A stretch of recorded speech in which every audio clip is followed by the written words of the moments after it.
Halo guys, kenalin aku Mahfud. Kali ini aku bakal membawa topik berjudul Dulu Aneh Sekarang Mainstream yang membahas tentang perkembangan anime dari zaman pra-Covid hingga pasca pandemi.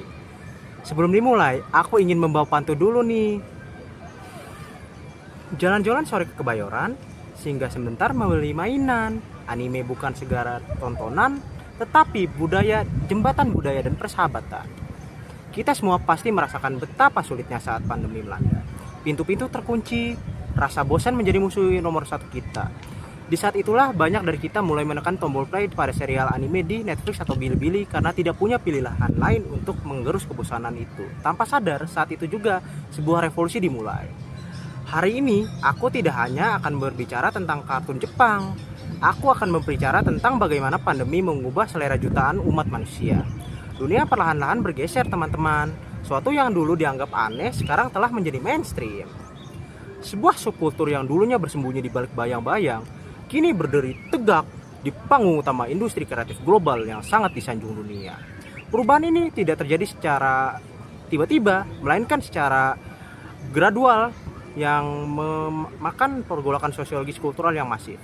Transformasi identitas dari seorang wibu yang terpinggirkan menjadi subjek kultural yang dominan di media sosial menunjukkan dinamika luar biasa dari bagaimana sebuah medium komunikasi visual mampu merebut perhatian masyarakat global ketika ruangan gerak fisik kita dibatasi secara total.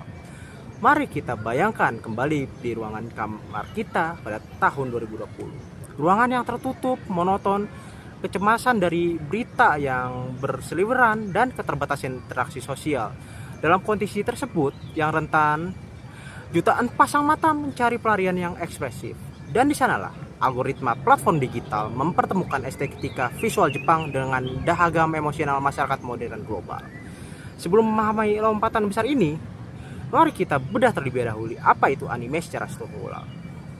Secara etimologis, kata anime diserap dari bahasa Inggris, animation, yang diadaptasi ke dalam bahasa Jepang untuk mendeskripsikan semua bentuk film animasi.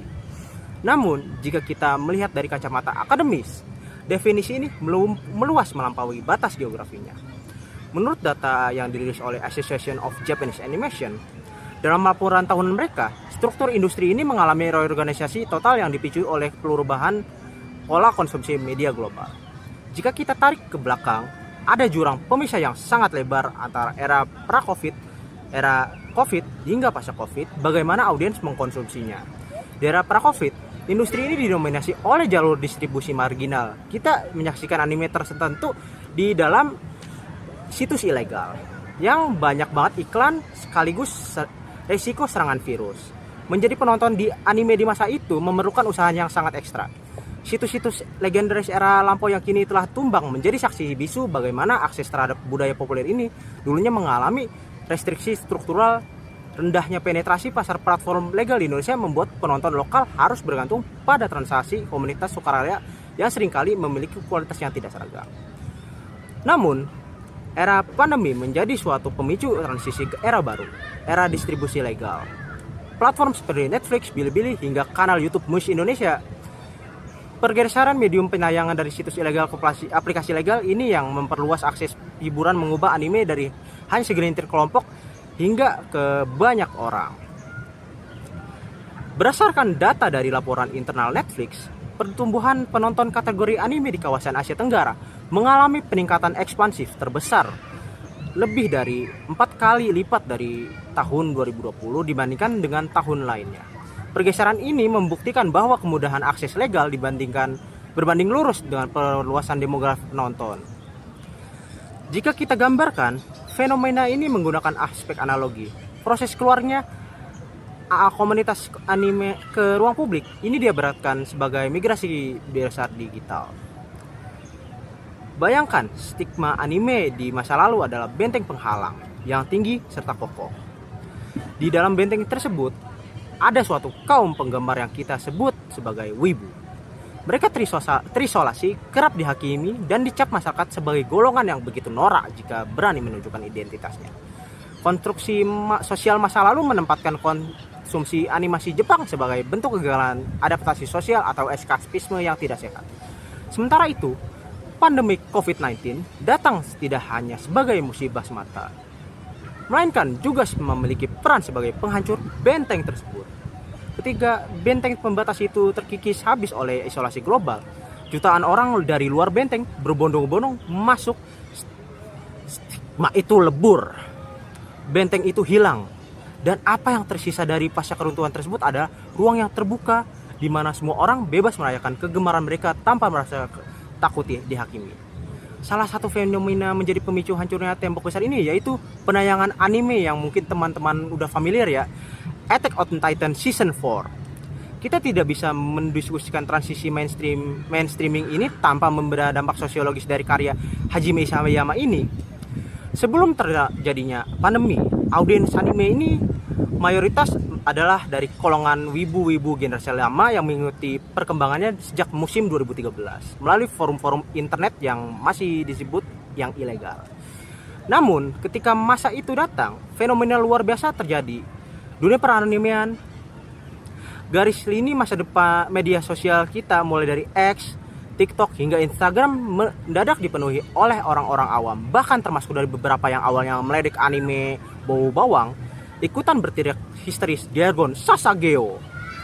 Pergeseran ini bukan hanya bualan omong kosong saya pribadi atau bualan media sosial semata, melainkan terekam langsung dari pengakuan emosional orang-orang di sekitar kita. Dimensi sosiologis dari fenomena ini diperkuat oleh narasi personal yang mencerminkan fungsi restoratif dari media komunikasi visual selama krisis kesehatan global. Saya teringat betul dari sebuah testimoni dari sebuah saya yang seorang mahasiswa pada era tersebut. Mohon maaf jika menggunakan kata-kata yang tidak formal. Beliau berkata, "Jujur, gua waktu itu pusing ngerjain tugas online, gak ada motivasi dan bener-bener bosen.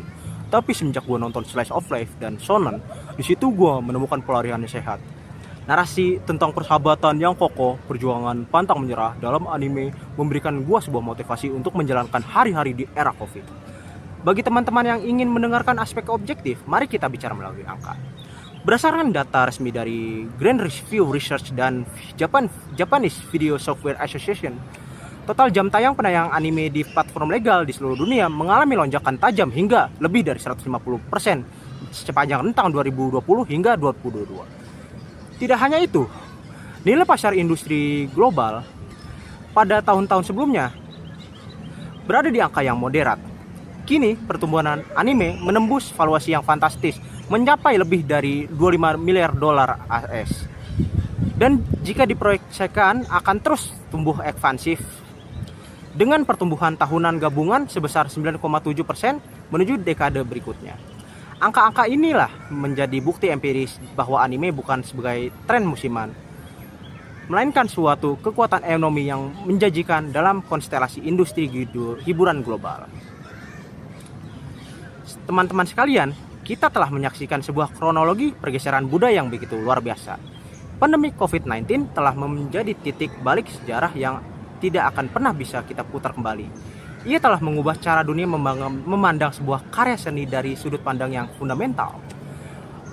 Hobi apapun itu bukanlah hal untuk mengkotak-kotakan manusia ke dalam hierarki sosial yang sempit, melainkan sarana refleksi diri dan penguatan koneksi antar manusia tanpa adanya batas sekat sosial. Transformasi industri anime mengajarkan kita bahwa apa yang hari ini kita anggap marginal atau aneh bisa saja di masa depan sebagai ekspresi budaya yang populer yang baru.